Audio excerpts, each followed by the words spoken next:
Gloria a Dios, aleluya, el Señor les bendiga, hermanas. Es un privilegio hermoso poder estar una vez más en esta cabina de radio para adorar, exaltar el nombre del Señor y de la misma manera aprender acerca de su palabra. Es un gran privilegio el que tenemos, el poder escudriñarla, amén. Y conforme a la necesidad de cada uno, el Señor nos pueda hablar en esta mañana. Amén. Les saludamos también, hermanos. Le damos gracias al Padre, que por Él estamos aquí de pie, por su misericordia. Continuar con esta enseñanza acerca de los reyes de Israel y de Judá. Y hoy vamos a hablar acerca de Jehú, que reinó en el reino del norte. Y vamos a ubicarnos en el segundo libro de Reyes, en su capítulo 9. Vamos a leer del versículo 1 al 3. Y esperamos que usted se quede con nosotras para que sigamos aprendiendo de la palabra del Señor. Cada uno de estos reyes ha sido muy interesante aprender acerca de sus vidas. Hay historias, creo que la historia de la desobediencia del ser humano se repite bastante en la Biblia, ¿verdad? Pero también podemos aprender la historia de aquellos hombres que obedecieron al Señor. Y todos sabemos que el obedecer al Señor trae bendición, pero apartarnos de Él o desobedecer su palabra, obviamente trae la muerte. Así que esperamos que nos tomemos en serio cada consejo de la palabra del Señor, que no nos cansemos de aprender, sino más bien cada consejo lo podamos poner por obra. Mi hermana Katy nos lee el pasaje para poder comenzar, por favor. Amén. Segundo libro de Reyes, capítulo 9, versículos del 1 al 3 dice así. Entonces el profeta Eliseo llamó a uno de los hijos de los profetas y le dijo, ciñe tus lomos y toma una redoma de aceite en tu mano y ve a Ramot de Galaad. Cuando llegues allá, verás ahí a Jehú, hijo de Josafat, hijo de Nimsi, y entrando, haz que se levante de entre sus hermanos y llévalo a la cámara. Toma luego la redoma de aceite y derrámala sobre su cabeza y di, así dijo Jehová, yo te he ungido por rey sobre Israel, y abriendo la puerta, echa a huir y no esperes. Y dice el versículo 6: se levantó y entró en casa, y él, el otro, derramó el aceite sobre su cabeza y le dijo así: así dijo Jehová, Dios de Israel, yo te he ungido por rey sobre Israel, pueblo de Jehová. Herirás la casa de Acab tu señor, para que yo vengue la sangre de mis siervos los profetas y la sangre de todos los siervos de Jehová de la mano de Jezabel, y perecerá toda la casa de Acab, y destruiré de Acab todo varón, hacia el siervo como el libre en Israel.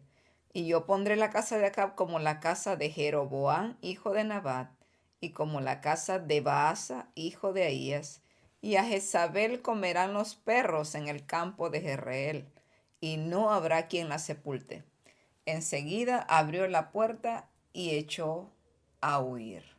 Entonces, lo que podemos comprender en estos primeros párrafos que nos habla la palabra del Señor, quisiéramos hablar acerca de la obediencia de un profeta que aparece aquí, un profeta sin nombre, Amén. un profeta desconocido, pero que fue obediente al mandato que Eliseo le estaba encomendando.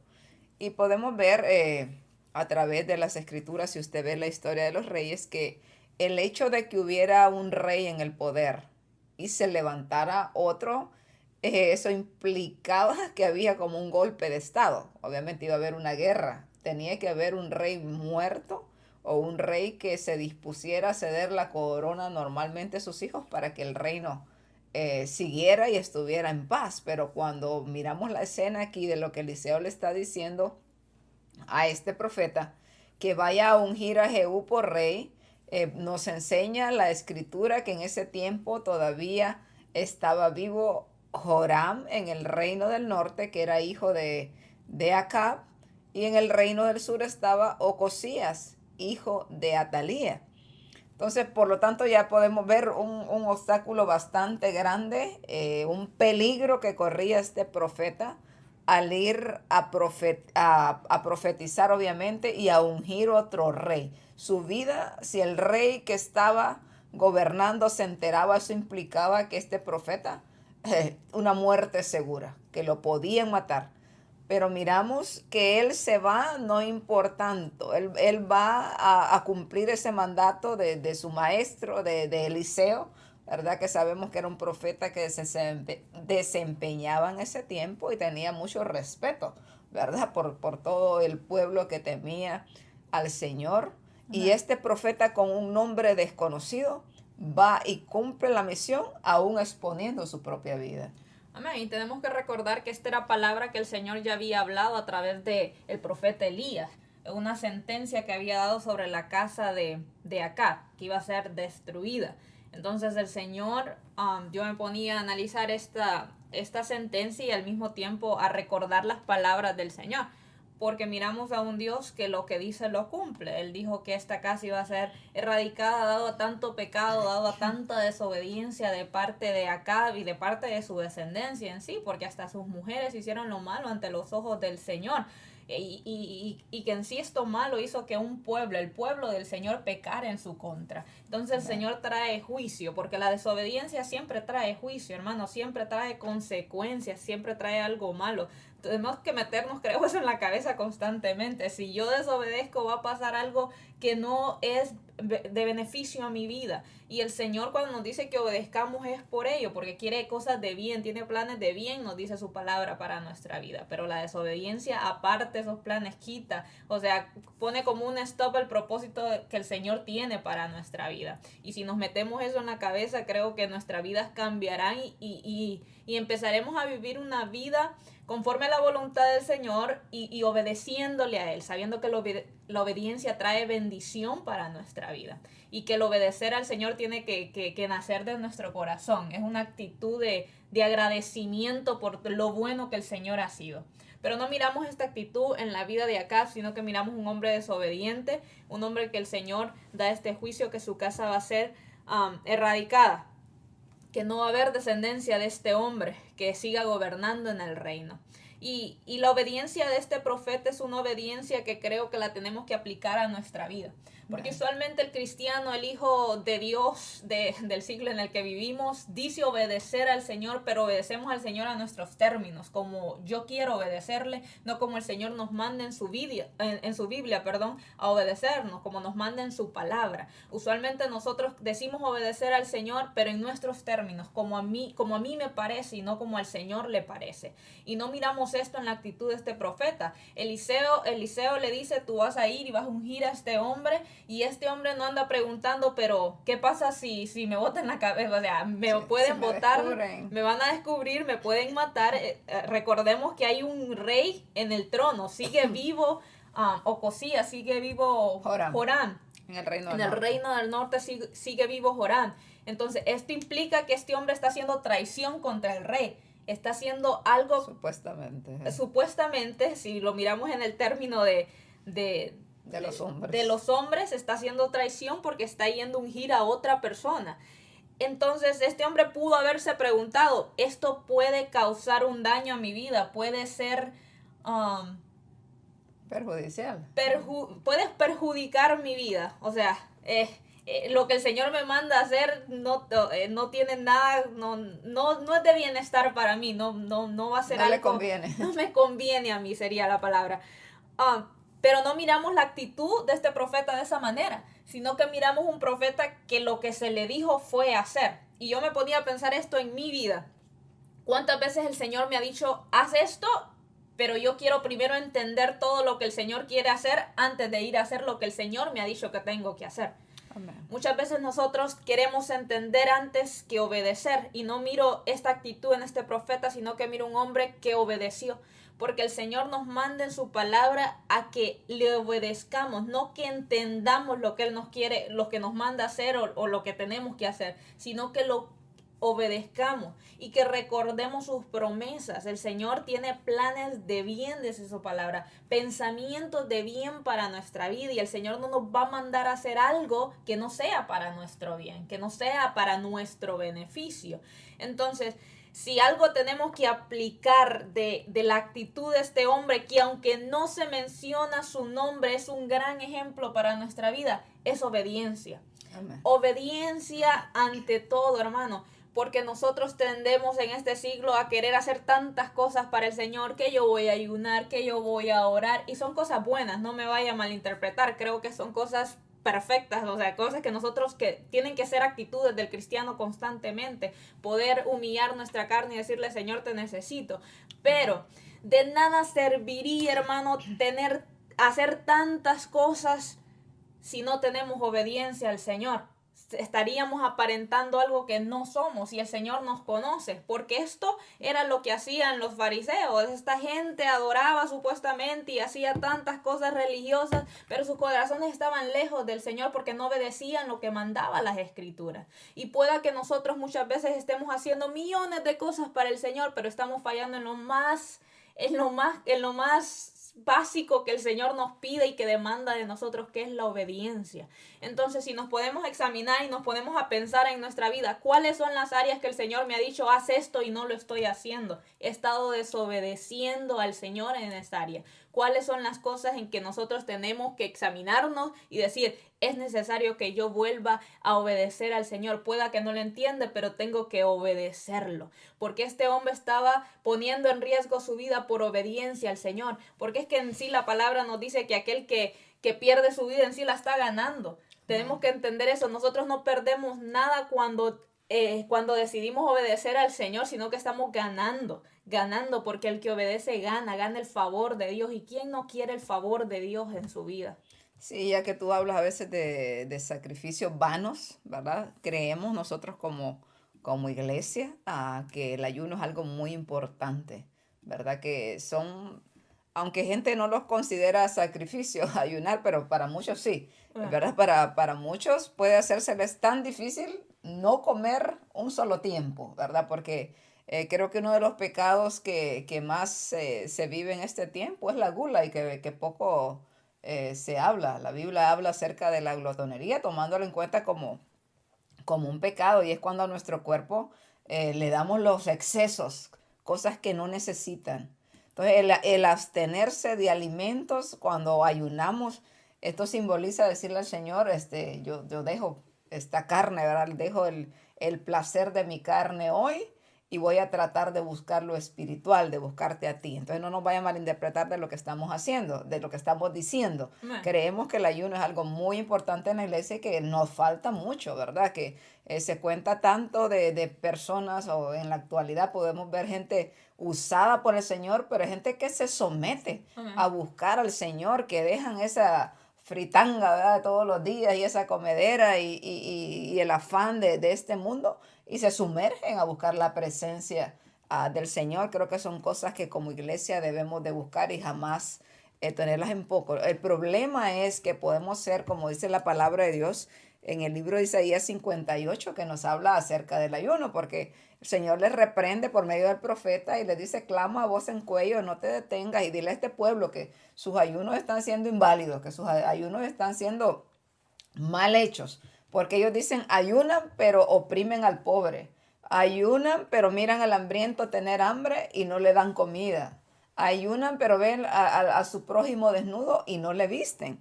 Entonces es muy precioso lo que dice la palabra del Señor en este capítulo 58. Tengo otra versión aquí que dice, no, esta es la clase de ayuno que quiero.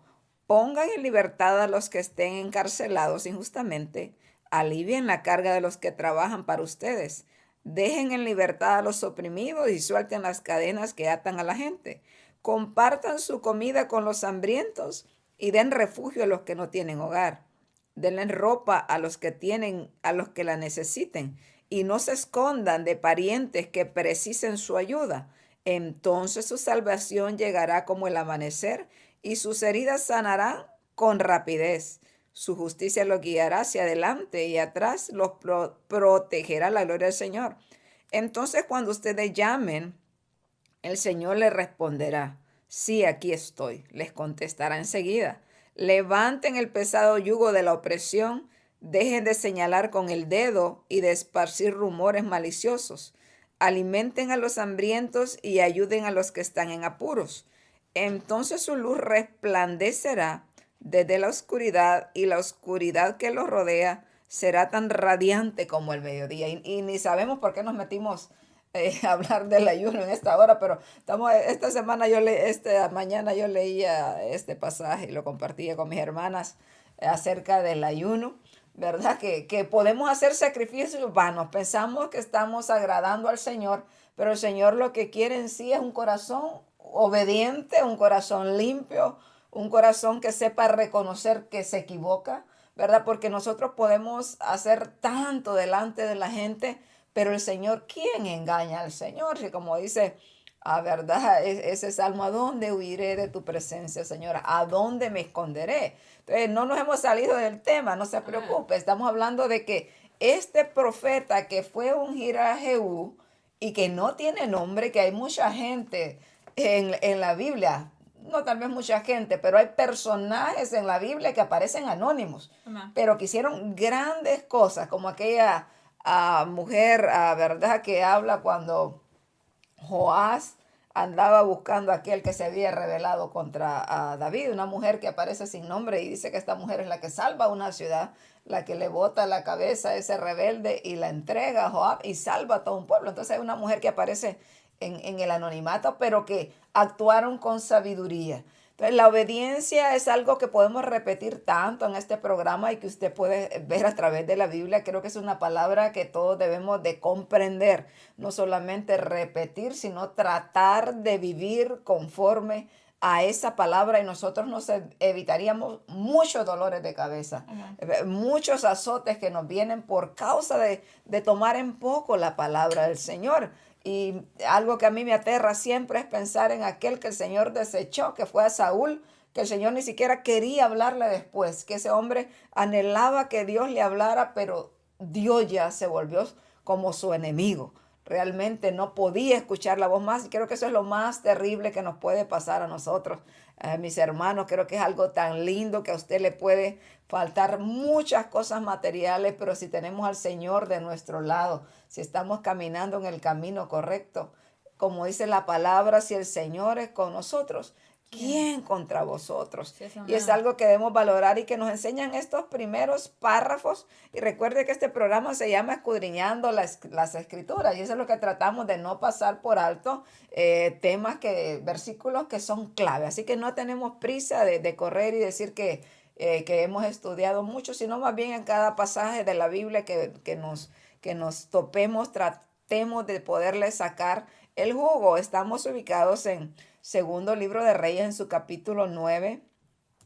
Leímos del versículo 1 hasta el versículo 10, leímos al principio. Y vemos que a este profeta que sale sin nombre, se le da instrucciones precisas de parte de Eliseo y él va. En el versículo 6 dice que él no preguntó, él se levantó y entró en la casa y derramó aquel aceite, tal y como Eliseo le había dicho que hiciera, él lo hace, sobre la cabeza de Jehú, perdón. Unge a Jehú como rey y le da el mensaje que había mandado el profeta Eliseo. Le recuerda a Jehú que él va a ser ungido para que él pueda exterminar a la casa de Acab, como había hablado el Señor por medio del profeta Elías. Él lo unge y dice que sale corriendo tal y como Eliseo le dijo, para que no llamara tanto la atención. Pero habían otros príncipes, ahí nos siguen narrando la historia, que habían otros príncipes ahí y le dicen, ¿qué vino a hacer ese loco? Le preguntan, ¿qué vino a hacer ese loco? Y Jehú se hace como, no pasó nada. Pero me llamaba la atención esos pasajes siguiendo esos versículos porque ellos le dicen, le están diciendo que el profeta es loco. Lo están tomando como loco porque lo que dice la palabra del Señor, ¿verdad? Que la palabra de la cruz es locura para aquellos que se pierden. Pero a nosotros, a los que amamos al Señor, eso es poder de Dios. Pero aunque parezcamos locos al mundo, en el fondo de sus corazones, bien saben que los cristianos tenemos la verdad del Señor. Porque aunque le están tomando como loco a este profeta, en realidad se toman bien en serio lo que fue a hacer. Jehú les dice, no pasó nada. Y le dicen, no, decláranos qué vino a hacer ese loco que le estaban llamando a ese profeta. Jehú les declara que lo que había ido a hacer es a ungirlo como rey y a darle un mensaje de parte de Dios. Y dice que estos príncipes inmediatamente se quitan sus mantos, los ponen en el suelo y hacen a Jehú rey. O sea, a quienes aquellos están llamando locos, de verdad ellos saben que ese loco era alguien muy importante y que no estaba ahí de puro gusto, sino que estaba cumpliendo un mandato de Dios, porque si no ellos no hubieran tomado en cuenta lo que Jehú les estaba diciendo. Pero inmediatamente ellos declaran a Jehú rey porque sabían que aquel profeta que parecía que estaba haciendo una locura, estaba llevando un mensaje de la palabra del Señor. Y creo que nosotros muchas veces en la vida no nos atrevemos a hacer cosas porque nosotros siempre estamos pensando en qué dirán de nosotros, ¿verdad? ¿Qué pasa cuando usted, por ejemplo, que lo pueden considerar un simple empleado humilde, que puede llegar con su ropa humilde a lo que el Señor le ha dado, sencillo, pero Dios le pone en su corazón para que usted le hable a su jefe, por decir, para que Dios le envíe un mensaje a su jefe? Lo primero que usted dice, bueno, pero ¿qué va a pensar mi jefe? Que no me va a tomar en cuenta quién soy yo para poderle hablar, si me puede despedir en cualquier momento. O sea, yo puedo entender eso. Creo que una vez yo sentí algo así para hablarle acerca a una de mis jefas que yo tenía en ese tiempo. Creo que te conté en alguna ocasión, ¿verdad? Que era en ese lugar donde yo trabajaba, celebraban Halloween. Y la dueña de ese lugar era cristiana. Solo que a veces nosotros no nos ha llegado la luz, ¿verdad? De ciertas cosas. Y yo sentí que Dios me inquietó a decirle, está haciendo mal, ¿verdad? Lo que está haciendo está mal. Y se lo dije y gracias a Dios la persona, por lo menos en ese momento, me comprendió. Dijo, usted tiene razón, creo que esto no está bien, creo que vamos a ir quitando algunas cosas de aquí. Al caso que nosotros debemos de pasar el mensaje, hermano, no importando si después nos tienen por locos, nos tienen por fanáticos, porque en el fondo la gente cuando le toca hablar nos van a conocer por ser siervos o siervas del Señor que obedecen su palabra. Creo que tú predicaste un mensaje también que hablaba acerca de eso de Juan el Bautista, ¿verdad? Poniéndole atención a aquello el qué dirán. Cuando nosotros nos ponemos a pensar tanto en qué van a decir de mí, ay hermano, nosotros no haríamos muchas cosas. Usted que predica la palabra del Señor, ¿cuántos mensajes usted no hubiera predicado en la iglesia donde le toca si usted se pone a pensar en cómo va a reaccionar la gente y cómo van a recibir el mensaje? ¿Cuántos no hubieras predicado tú? Imagínate Jesús si hubiera dicho, pero ¿por qué voy a decir esto? Me pueden apedrear. Jesús predicaba y le decía lo que les tenía que decir. Y de hecho, pues lo intentaron. Ya ves que aparece, me llama la atención ese pasaje que aparece en los evangelios, que dice que trataban de a Jesús, ¿verdad? De donde estaba, de tirarlo por el despeñadero. Mas Jesús se dijo, no es mi tiempo todavía, así que me voy. O sea, intentaron hacerlo con el mismo Jesús. Entonces nosotros no debemos de extrañarnos de que intenten hacernos daño por predicar el mensaje de la palabra del Señor. ¿Cuántos se levantan? Vos sabés cuánto en muchas iglesias del Señor, cuántos son atacados por brujos, ¿verdad? Que llegan a matar las gallinas, que empiezan a hacer sus ritos y sus tonterías ahí, porque ellos tienen un pleito, ellos saben en el mundo espiritual que esa iglesia se está moviendo y que está haciendo un aguijón para el diablo. Entonces el diablo no está jugando, él va a tratar de pararnos por cualquier medio, pero lo importante es que nosotros sepamos que ninguna arma forjada contra su iglesia, contra los hijos de Dios, obedientes a la palabra del Señor, va a prevalecer. Que si el Señor está con nosotros, nosotros vamos a estar en victoria. Venga lo que venga, pasemos luchas, pasemos dificultades, el Señor va a estar ahí como poderoso gigante. Y solo en estos versículos podríamos hablar muchísimo más acerca de la obediencia de este profeta. Tenemos ahí Hechos 5:29 que nos recuerda ese pasaje de cuando los discípulos, los apóstoles, ¿verdad? Después de que Jesús ascendió a los cielos y les da esa encomienda de que prediquen el evangelio, ellos en Hechos 5:29, ellos sabían a lo que se exponían. Empezaron a predicar. La gente, Pedro predica y se convierte en 3,000. Pedro vuelve a predicar y se convierte en 5,000. Eso no es poquita gente en un pueblo pequeño. Ese es un arboreto tremendo. Imagínate ya 8,000, aleluyas, 8,000 cristianos ya convertidos de verdad, porque en ese tiempo el que se convertía, se convertía. Sabía que se exponía a la muerte porque acababan de matar a Jesús.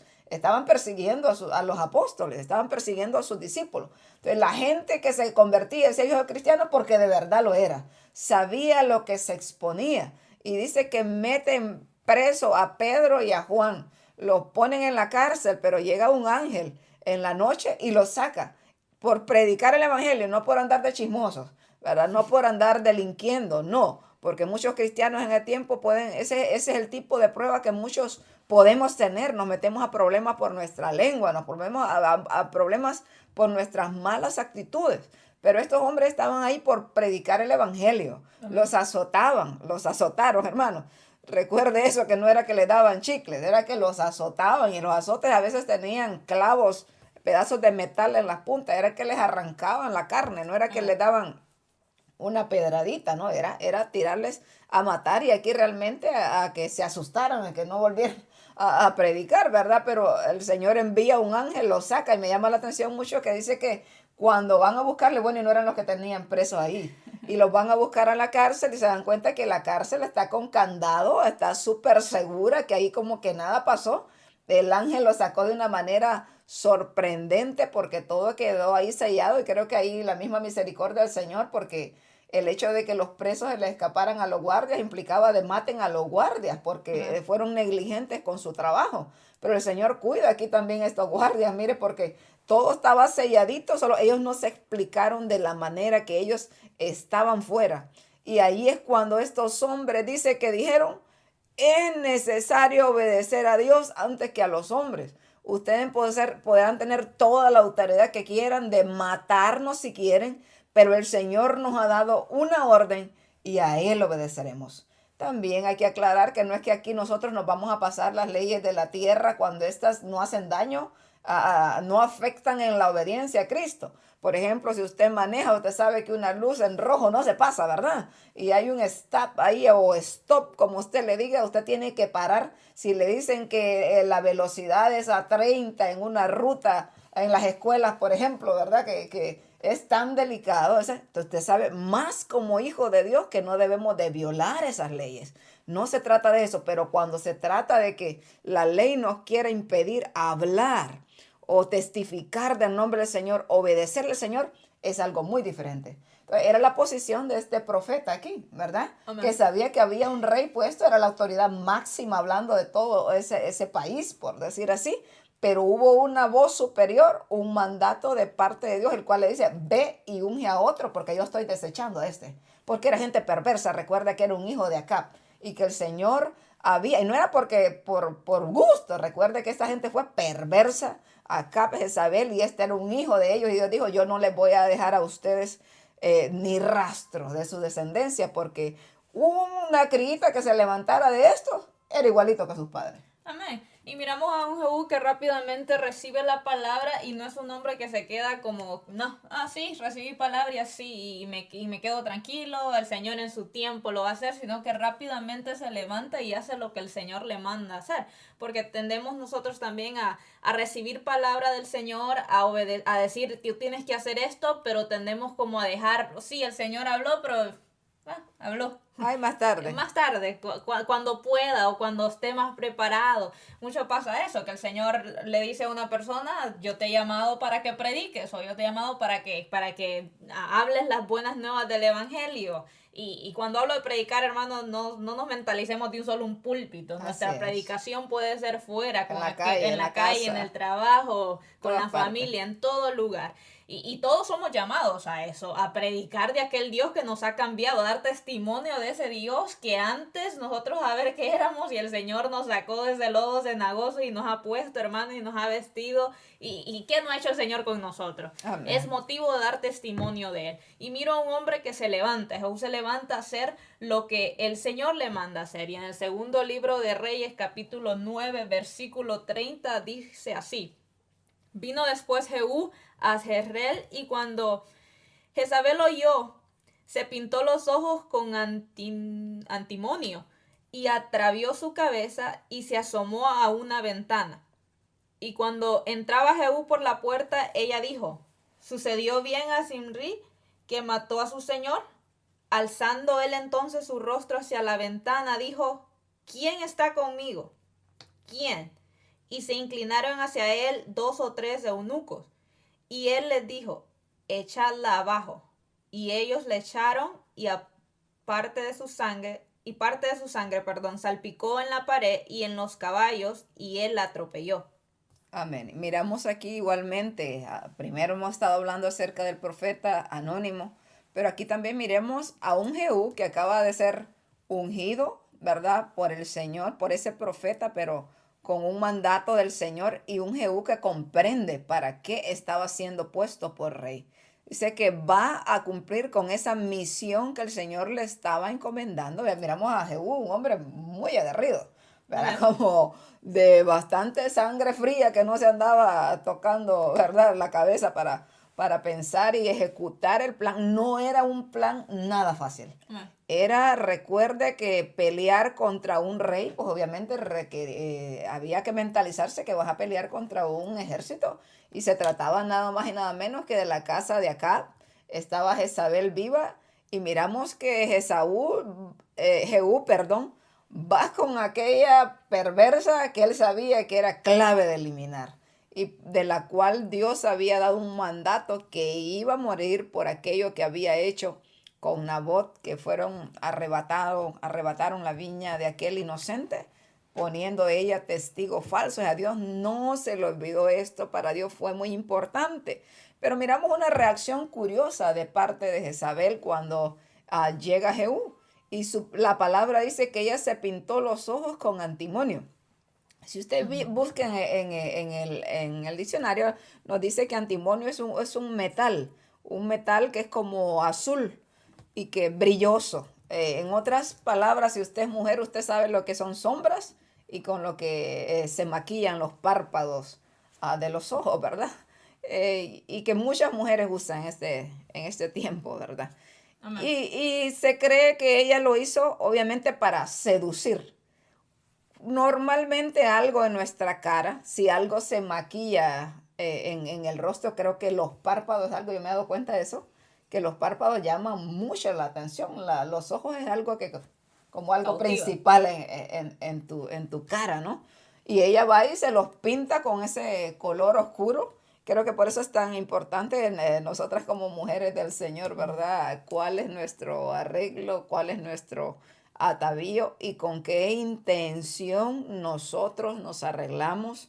¿Cuál es la intención? Si nuestra intención es en todo tiempo honrar y agradar al Señor, o nuestra intención puede ser llamar la atención de otros hombres. Mira que vivimos en un mundo tan perverso, tan desenfrenado, que hay tantas infidelidades, hay tanto desenfreno, y muchas veces en la propia iglesia, ¿verdad? Yo no hablo de que la mujer no debe arreglarse con decoro, como dice la palabra del Señor, limpiecita, planchadita, su ropa, ¿verdad? Mujeres que tienen gracia para peinarme. Yo no tengo gracia para eso, pero gloria a Dios por las hermanas que saben peinarse, arreglar su pelo, ¿verdad? Que los pelos que son rizados como el mío, si usted no se pone una cremita que se los aplaste, yo parecería ya un poco Gloria Trevi, ¿verdad? Con el pelo esponjado. Y entonces yo no estoy hablando del arreglo prudente. Me encanta ver las hermanas limpias y arregladitas, pero hay un límite, Amén. ¿verdad? Y hay una intención con que nosotros lo hacemos. Personalmente a mí no me gusta ver las mujeres con los párpados pintados, mucho menos de colores. O sea, es algo que llama mucho la atención, y más cuando nosotros vamos al culto en la iglesia, al culto a Dios, porque es que nosotros no vamos para nosotros llamar la atención. Nosotros vamos para que la atención del culto sea el Señor Jesucristo. Amén. O sea, nuestra intención debe ser no distraer a nadie, sino que la atención sea puesta los ojos en Jesús, que nuestra adoración vaya al Señor, ¿verdad? Creo que eso tiene que ver mucho nuestro vestuario, nuestra manera de comportarse, y obviamente la mujer, el cuerpo de la mujer es, aunque el hombre tiene que ser prudente, el cuerpo de la mujer es más llamativo. Creo que nosotras tenemos que ser cuidadosas hasta la hora de arrodillarnos, a la hora de postrarnos. Yo siempre me fijo eso, si usted usa ropa apretada y usted se va a postrar al altar. O sea, hay hermanas que se les ciñe su ropa. Y hay gente que no es bien convertida ahí atrás, hermano. Hay hombres que llegan las visitas y que no llegan para adorar a Dios. Llegan para ver a las hermanas, a ver qué ven, a ver qué consiguen. Creo que solamente la actitud de Jezabel, que era una mujer bastante demoníaca, aquí nos muestra que esta mujer trató de, como decir, ok, me voy a pintar, me atavío aquí, me dice que atavió su cabeza, qué peinado sería Jezabel, ¿verdad? Se puso allá el copete alto y dijo, a este me lo conquisto yo, y salió, pero no se presenta como muy amable con él, ¿verdad? Sino que más bien lo provoca. Pero este hombre sí que no iba a conseguir mujeres, este hombre iba a hacer lo que Dios le había encomendado, y eso es algo tan importante. Él va y dice que no le importa que tan bonita se había puesto Jezabel, ni tan arreglada, sino que en cuanto entraba Jehú por la puerta, ella dijo, sucedió esto bien a Simri, que mató a su señor. Entonces, lo que está haciendo más bien es provocándola, pero primero se fue a maquillar y a peinar para salir a decirle. Y al mismo tiempo podemos aplicar esta palabra a que cuando una persona se levanta, cuando el Señor llama a alguien, una persona se está levantando, tenemos que saber que siempre va a haber oposición de parte Amén. del enemigo.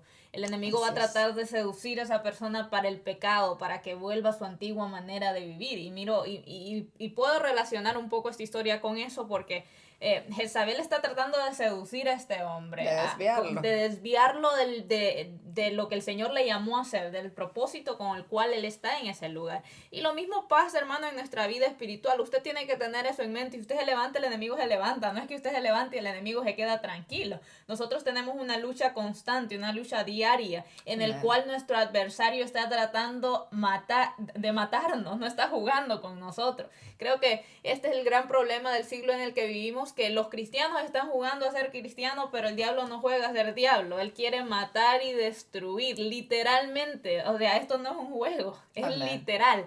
Entonces nosotros tenemos que tomar esa armadura que el Señor nos ha dejado para estar preparados para las acechanzas y cualquier ataque que el enemigo pueda hacer hacia nuestra persona, recordando que Él es astuto. Amén. Que no nos va a venir a atacar con cosas que no nos causen ocasión de caer, que no llamen nuestra atención. Va a ser con cosas que nos seducen, cosas que nos hacen muchas veces nuestro pie resbalar. Pero es ahí cuando nosotros tenemos que recordar que mayor es el que está con nosotros. Mayor es el Señor que nosotros adoramos, y que cualquier acechanza que el enemigo pueda traer a nuestra vida, si nosotros estamos sujetos de esa mano poderosa del Señor, venga lo que venga y pase lo que pase, tendremos victoria. Amén. Entonces miramos ahí que Jehú va con el propósito a cumplir dispuesto eso al cual el Señor lo estaba mandando. Miramos que a Jezabel, con la astucia que la caracterizaba, aparece para tratar de distraerlo, pero este hombre va con el machete desenvainado, por decir así, a cumplir eso que Dios lo estaba mandando. Y dice que él, alzando él entonces su rostro hacia la ventana, dijo, ¿quién está conmigo? ¿Quién? Y se inclinaron hacia él 2 o 3 eunucos. Usted sabe que un eunuco normalmente era una persona que a veces castraban, ¿verdad? Para que eran los que hacían compañía de la reina, y era para que la reina no pudiera traicionarlo con esos hombres. Como dijo Jesús, hay eunucos que nacen así, hay otros que era un ritual de purificación y por diferentes causas, pero en este caso eran hombres que no eran seducidos por una mujer, porque tal vez aquí a otros que no eran eunucos lo pudiera haber conquistado Jezabel. Amén. Pero aquí se levantan, dice, 2 o 3 eunucos y dicen, nosotros te ayudamos. Y estos van y la echaron, dice, y por la ventana la echaron abajo, y parte de su sangre salpicó en la pared y en los caballos, y él la atropelló. O sea que este hombre iba, pero tremendo, sí, sin misericordia con el pecado. Así nosotros deberíamos de ser con el pecado. Amén. Ahora nosotros no se nos manda andar matando a nadie de la gente, porque el Señor es el juez justo y es el que tiene el dominio de todo y las autoridades de esta tierra hasta donde el Señor se los permite. Pero creo que nosotros sí debemos de ser severos con aquello que nos quiere distraer del propósito al cual Dios nos mandó. Aquello que quiere imponerse ahí en nuestro camino cuando nosotros queremos hacer la voluntad del Señor. Así como Jehú fue con Jezabel, que la tiraron y la atropella con los caballos, por si a un caso esta quedó viva, que se acabe. Aquí dijo Jehú, dice y vemos a un Jehú que se mira bien frívolo, aquí andaba, pero Como si nada, con la entró. sangre caliente. Dice, entró luego y después que comió y bebió, dijo, id ahora a ver a aquella maldita y sepultadla, pues es hija de rey. Jehú sabía las perversidades que había hecho Jezabel. No era una persona bendita, él dijo una palabra correcta. Era una persona que había acarreado maldición para el Amén. pueblo con sus hechicerías. Por eso, ¿verdad? Es que aquel pregunta, ¿hay paz, Jehú? Después que se lo encuentra, dice, ¿qué ¿Qué paz va a haber padre? con las hechicerías de tu madre? Era una mujer bruja, hechicera, que había inducido al pueblo a los ídolos, a descarriar al pueblo, y al Señor no le había parecido gracioso lo que esta mujer había hecho. Pero cuando fueron para sepultarla, dice, no hallaron de ella más que la calavera y los pies y las palmas de las manos. Y volvieron y se lo dijeron. Y él dijo, esta es la palabra de Dios, la cual él habló por medio de su siervo Elías Tisbita, diciendo, en la heredad de Jezreel comerán los perros las carnes de Jezabel, y el cuerpo de Jezabel será como estiércol sobre la faz de la tierra, en la heredad de Jezreel, de manera que nadie pueda decir, esta es Jezabel. Y eso, tú me decías eso acerca de que la palabra de Dios siempre se cumple. Creo que es algo que hemos hablado aquí, ¿verdad? Pero es de como de recalcarlo en ese pasaje. Amén. Recordando que el Señor no es un Dios que dice algo y se olvida de lo de que dijo. Dice un salmo que pensaban que yo sería como ustedes. Muchas veces nosotros tendemos, hermanos, a decir muchas cosas, pero las olvidamos. O tendemos a leer la palabra del Señor, a leer sus promesas y tendemos como a decir, ¿y cuándo se va a cumplir esto? Y tenemos que recordar que el Señor tiene un tiempo perfecto para todo, que el Señor lo que ha dicho, lo que ha prometido, Él lo va a cumplir, porque no es un Dios que miente, es un Amén. Dios que es fiel a sus palabras, fiel a sus promesas, y que esa es nuestra esperanza, que Él dijo que iba a volver un día y va a volver. Entonces Amén. en eso el cristiano tiene su esperanza y está confiado de que un día le veremos tal y como Él es, que el Señor no es que se ha olvidado. Muchas personas tienden a decir, ¿dónde está el Señor? ¿Por qué no me contesta? ¿Qué está pasando? Y creo que siempre tenemos que recordar eso, hermanos, que los tiempos del Señor no son nuestros tiempos. Si sabemos eso y tenemos la plena seguridad que en el Dios que nosotros hemos depositado nuestra confianza es un Dios confiable, es Amén. un Dios fiel y justo, y que es un Dios perfecto, podemos confiar, podemos estar seguros de que en su tiempo Él hará todas las cosas que ha prometido. Amén. Y miramos cómo se cumplió esta sentencia, porque lamentablemente esta fue una sentencia para esta familia, para toda esta descendencia. Se cumplió lo que el Señor dijo. Hermano, cuando el Señor dice algo acerca de nosotros, tenemos que saber que el Señor va a cumplir lo que ha dicho. El Señor dijo que estaría con nosotros, no nos ha dejado huérfanos, envió a su Espíritu Santo, Él ha cumplido su palabra. Creo que el Señor ha sido más que bueno con nosotros. Nosotros tendemos a prometerle muchas cosas al Señor que no cumplimos. Muchas personas tienden a alejarse y cuando tienen una dificultad tienden a decir, oh, Señor, yo te prometo que si tú me ayudas, yo voy a servirte para siempre y que nunca me voy a alejar. Y miramos que nuestras promesas, nosotros somos carne. Por eso Sí. es que usted y yo no le prometamos tanto al Señor, mejor empecemos a obedecerle. Amén. Porque tendemos a no cumplir lo que le hemos prometido, pero si le hemos prometido algo, hermano, es mejor que empecemos a cumplirle al Señor.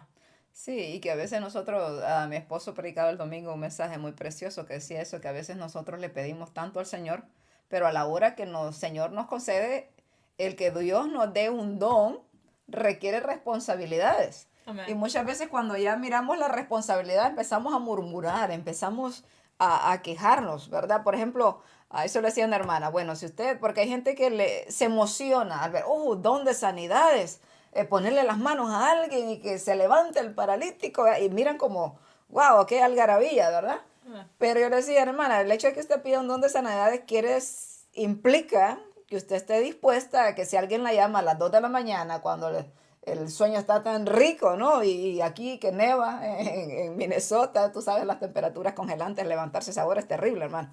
Agarras un carro tan congelado, lleno de nieve, hay que calentarlos y quiere decir eso que si usted tiene este don, usted tiene que estar dispuesta a toda hora a Amén. poder ir a ministrar a ese don sin murmurar.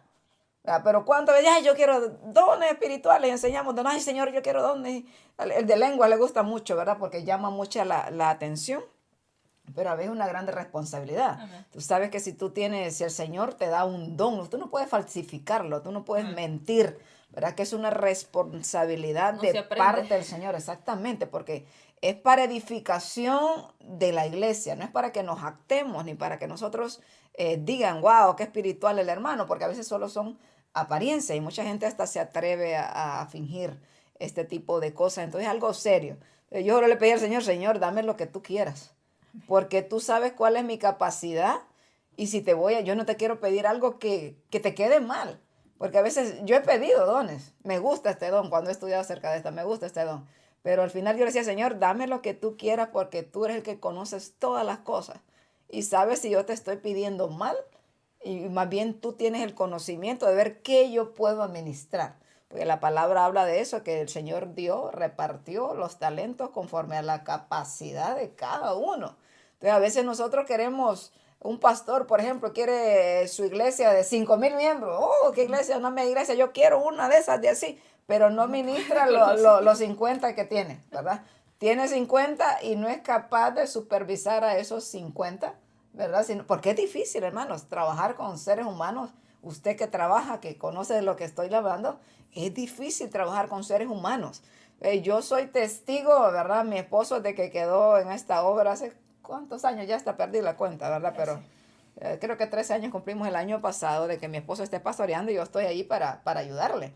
Entonces aquí se derraman lágrimas, hermano. Aquí son desvelos, aquí es dedicación. Aquí no es lo que digan el pastor fulano, porque mucha gente critica tanto a los pastores y a veces se ven las obras grandes que el Señor reparte como quiere cuando un siervo, hay siervos fieles con grandes iglesias, con grandes congregaciones. No quiere decir Amén. que todas las iglesias grandes están torcidas. Hay iglesias hermosísimas, cuidadas, llenas del Espíritu Santo que el Señor las ha bendecido, porque el Señor tiene capacidad. Yo me recuerdo que nosotros quedamos con 4 familias, ¿verdad? 4 matrimonios. Éramos como 15 con los niños. Entonces nosotros con esos 15 le aseguro que nosotros sentíamos que teníamos una mega iglesia en nuestros hombros, en nuestros hombros, perdón, porque todos novatos, ¿verdad? Preocupados y todos aquellos hermanitos poquitos pero problemados, como que se empezó el Señor a sacudir aquel pequeño remanente. Yo sentía como que había una mega iglesia con nosotros. Entonces nunca fuimos así, tal vez cobardes en nuestra parte, pero es que novatos, ¿verdad? Siempre nos hemos sentido tan pequeños nosotros, Señor, que le podemos dar a este pueblo realmente. No tenemos nada para dar, solo lo que el Señor nos da para poder nosotros proveer a los demás, pero nunca hemos sido así. Nosotros queremos que se llene la iglesia así de un solo, sino, Señor, conforme a la capacidad, que nosotros seamos buenos administradores, porque tenemos que darle cuentas al Señor un día de lo que nosotros hacemos con cada alma que ha sido lavada, ha sido comprada y lavada con su sangre preciosa. Entonces, en nuestra congregación ha sido 13 años, ya más de 13 años, y el Señor ha ido capacitando gente que va llegando, gente capacitando con la palabra. Ahora el Señor ha levantado más predicadores, más maestros. Entonces la obra va creciendo, poco a poco, la obra va creciendo. O sea, la gloria no es de nosotros, sino que la gloria es para el Señor. Él ha hecho como a Él le ha placido. Y creo que cada congregación, cada pastor, cada líder debería tener esa mentalidad. Señor, danos conforme a nuestra capacidad para darte buenas cuentas. ¿Queremos que las almas se salven? Claro que sí. Lo primero que tenemos que estar dispuestos a decir, heme aquí, Señor, aquí estoy para servirte yo, en lo que sea posible, pero el Señor va a repartir conforme a la capacidad de cada uno y gozarnos, hermanos, cuando otra iglesia está llena.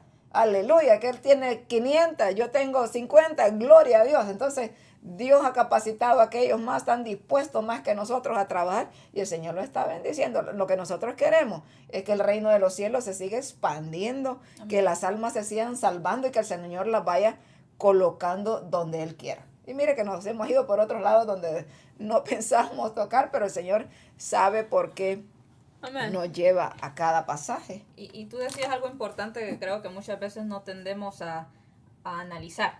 Muchas veces miramos lo bueno o lo que parece ante nuestros ojos bueno de un ministerio y decir yo quiero esto, y no es malo, porque el Señor nos habla de que nosotros tenemos que desear eso, para no me vaya a malinterpretar, ¿verdad? Pero tú decías algo que es muy cierto, también tenemos que ver la responsabilidad que eso implica. No es solo decir yo quiero ser líder de esto, yo quiero gobernar en esta área, pero eso también tiene un trabajo, el cual muchas veces no estamos dispuestos a hacer porque nos gusta que nos admiren y que digan wow y nos nombren, pero el trabajo también implica sufrimiento, implica dolor, muchas veces desvelo, muchas cosas. Entonces, tener como en una balanza los dos y saber que cuando y también saber eso, porque es algo con lo que tendemos a luchar muchas veces, porque en nuestra humanidad, no sé usted hermano, pero en mi persona, en nuestra humanidad muchas veces pensamos, el Señor tiene personas más calificadas, mejores. Pero el Señor, si le ha llamado a algo, Él lo va a capacitar. Tenga la plena seguridad en eso, que jamás le va a dar una carga que usted no pueda llevar. Y eso es lo maravilloso y en lo que podemos confiar.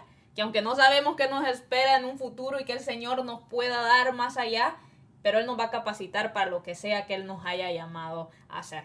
Y miramos a un Jehú que destruye a Jezabel, mata a la cabeza en sí, porque yo miro en la historia de Acab, que aunque Acab era rey, quien lo manipulaba muchas veces era su esposa. Usted puede leer en la Biblia, esta mujer hizo y deshizo, entonces. Y quedó escrito eso, que dice que ninguno como Acab, porque su mujer lo manejaba y lo sedujo a hacer lo que ella quería. Eso quedó escrito. Una mujer que tuvo hijos y que también influenció a sus hijos. Hemos visto eso a través de los estudios que hemos dado. Entonces, esta mujer queda muerta, pero todavía falta una descendencia, porque esto es lo que pasa, hermano. El pecado, yo siempre he pensado eso, el pecado no solo afecta a una persona, afecta a las personas alrededor, y muchas veces en la familia, cuando la cabeza de hogar peca, no solo peca él, sí está afectando toda su familia. Y eso pasa en nuestro círculo, ¿cómo se llama? En nuestro círculo familiar y en nuestro círculo social. Nuestro error muchas veces nuestro pecado muchas veces puede influenciar o puede dañar a las personas que tenemos en nuestro círculo. Entonces miramos que Jehú continúa esta misión, este propósito con el cual el Señor lo llamó. Y en el segundo libro de Reyes, capítulo 10, versículo 6, dice: Él entonces les escribió la segunda vez, diciendo: Si sois hijos y queréis obedecer, tomad las cabezas de los hijos varones de vuestro Señor y venid a mí mañana a esta hora a Jezreel. Y en el capítulo 10 miramos cómo Jehú sabe que hay muchos hijos gobernando en otros lugares de Acab, y manda cartas a todas estas provincias, se les podría decir. Sí. Manda cartas a todas estas provincias para, en sí, primeramente, para decir todo lo que él ha dicho, para que estas personas miren que Jehú no está jugando. Jehú está cumpliendo lo que el Señor le ha dicho. Y yo miro esto en Jehú, un hombre que dice: yo voy a mandar estas cartas, a mi imaginación así lo miro, hermano, voy a mandar estas cartas para ver quién está conmigo.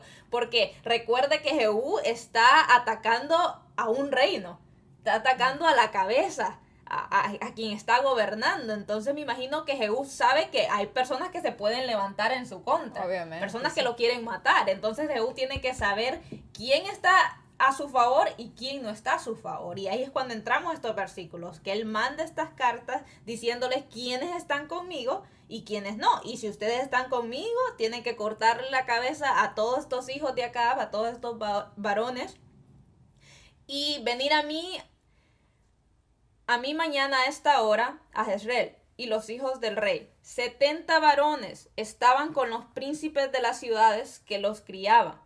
Cuando las cartas llegaron a ellos, tomaron a los hijos del rey y desgollaron a los 70 varones y pusieron sus cabezas en canastas y se las enviaron a Jezreel. Y mira que me llama la atención que unos versículos anteriores nos muestran que Jehú les da la oportunidad, no los ataca cobardemente, sino que manda cartas a estos príncipes y le dice: elijan ustedes entre los hijos de su señor a alguien que gobierne para que pelee contra mí.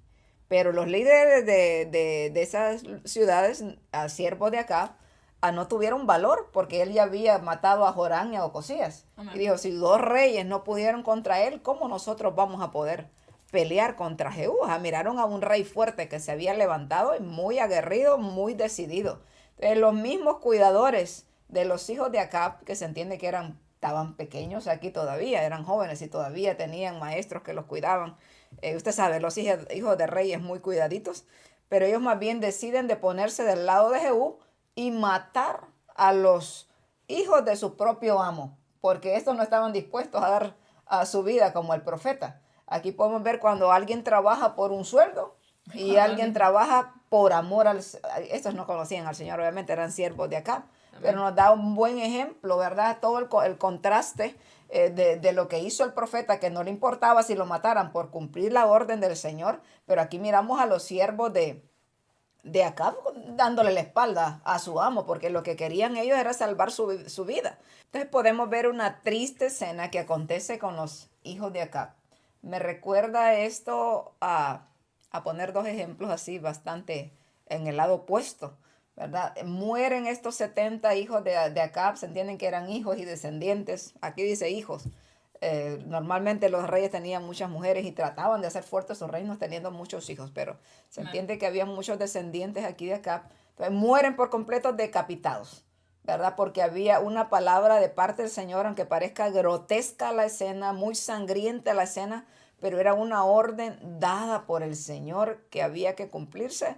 Jehú manda a cumplir esta orden, y el contraste que le decía me recuerda a la descendencia de Obed-edom, aquel hombre que tuvo el arca del pacto en su casa y que amó la presencia del Señor, que después que mueven el arca del pacto, este hombre se va y sirve en el templo de lo que le pusieron a hacer con tal de estar cerca del Señor. Y la descendencia de este hombre eran 67, 60 y tantos descendientes de Obed-edom que fueron tomados en cuenta en la casa del Señor, que fueron bendecidos porque había un hombre que amaba la presencia del Señor, que cuidaba la presencia del Señor, que obedecía al Señor. Su descendencia fue bendecida. Mire qué lindo es esto. Un contraste muy diferente con la vida de los hijos de Acab. Una triste historia que termina muy mal por la maldad, por la perversidad que había en estos dos padres, en Acab y en Jezabel. Entonces miramos a un Jehú que fue llamado para exterminar la casa de Acab, para cumplir ese mandato que Dios le había mandado. Pero usted no ve perfección en los reyes de Israel. Hemos visto aún reyes buenos, pero que se equivocaron.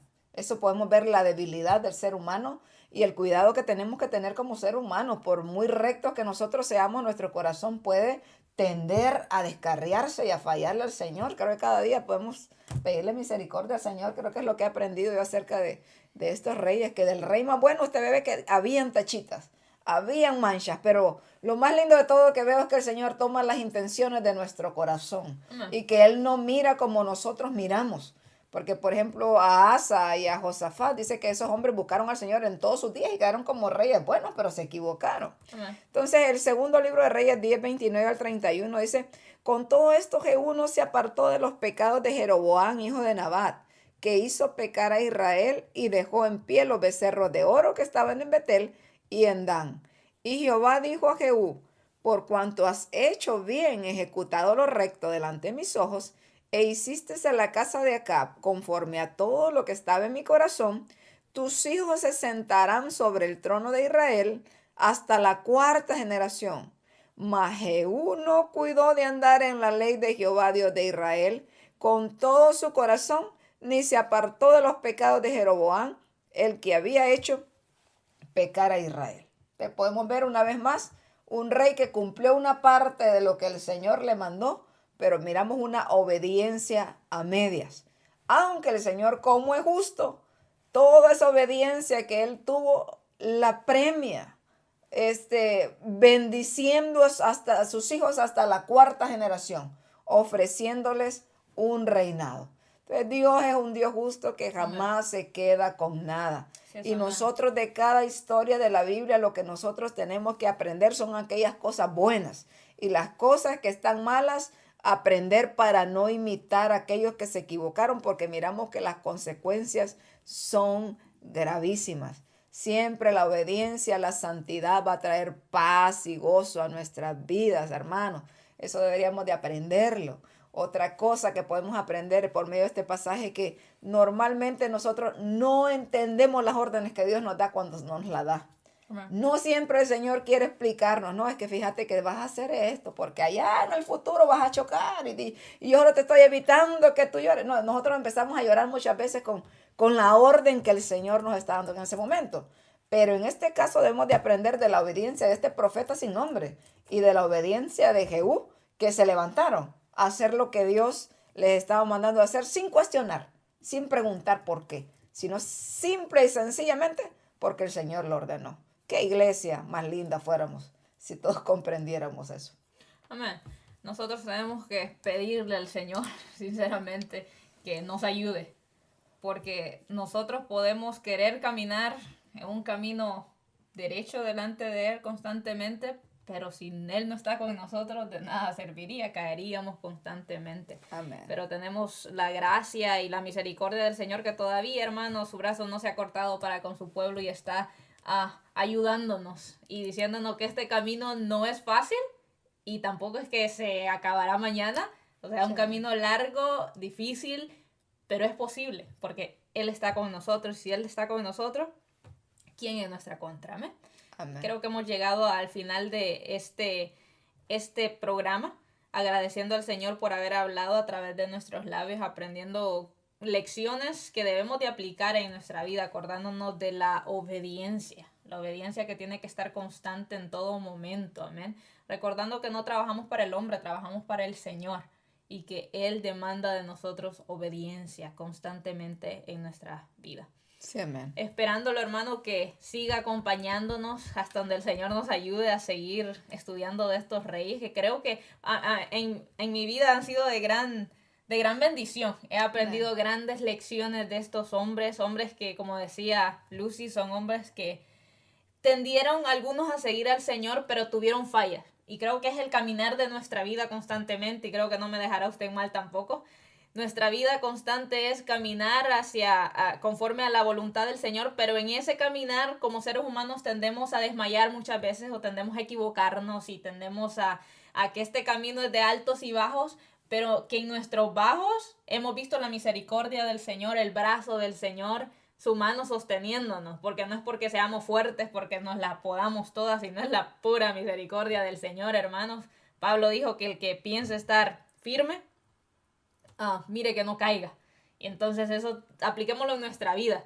Vamos a tener altos y bajos, pero recordando que el Dios que nosotros servimos es un Dios que venció la muerte, es un Dios que ha vencido. Y por medio de esa resurrección maravillosa, nosotros estamos en este lugar hablando de sus maravillas y pidiéndolo que nos ayude a continuar hacia adelante, que no permita que nuestro pie deslice en ningún momento y que si tendemos a descarriarnos así como queriéndonos irnos por el valle de la amargura, el Señor nos grite, nos diga, hey, muchachos, te estás desviando, vuelve a tu camino. Creo que esa debería ser nuestra oración constantemente, ser guiados, direccionados por Él en todo momento, aunque no entendamos, obedecer. Amén. Así que le agradecemos mucho y siempre rogamos sus oraciones para que estas dos servidoras podamos concluir por lo menos esta serie que el Señor puso en nuestros corazones para poder enseñar. Gracias por esas oraciones y gracias por su sintonía. Esperamos que este programa, como toda la palabra del Señor, sea para edificación de nuestras vidas. Y que Dios les bendiga y esperamos estar una próxima vez. Muchas gracias por su sintonía.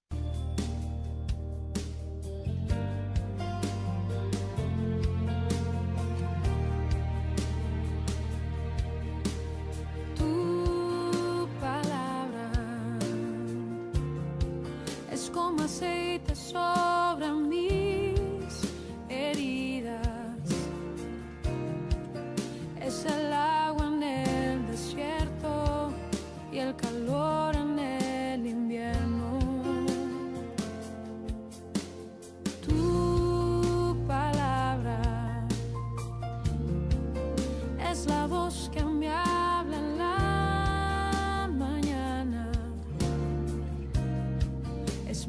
consejo cada día y en las pruebas quien me guía.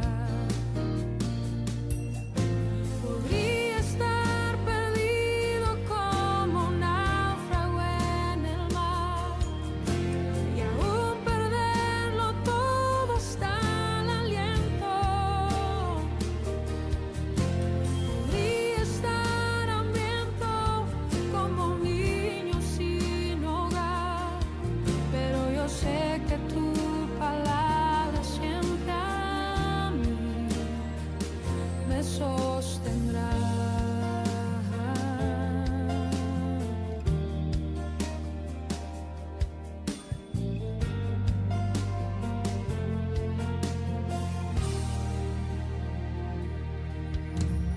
Tu palabra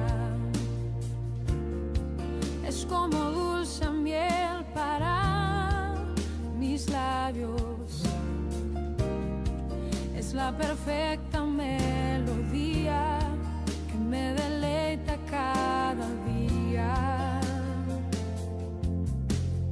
Tu palabra es mi refugio en medio de las pruebas, en la tristeza es mi alegría y en soledad mi compañía. Podría estar perdido como un náufrago en el mar y aún perderlo todo hasta el aliento. Podría estar hambriento como un niño sin hogar, pero yo sé que tu palabra siempre a mí. Podría estar perdido como un náufrago en el mar y aún perderlo todo hasta el aliento. Podría estar hambriento como un niño sin hogar, pero yo sé que tu palabra siempre a mí. Pero yo sé que tu palabra siempre a mí. Pero yo sé que tu palabra siempre a mí me sostendrá.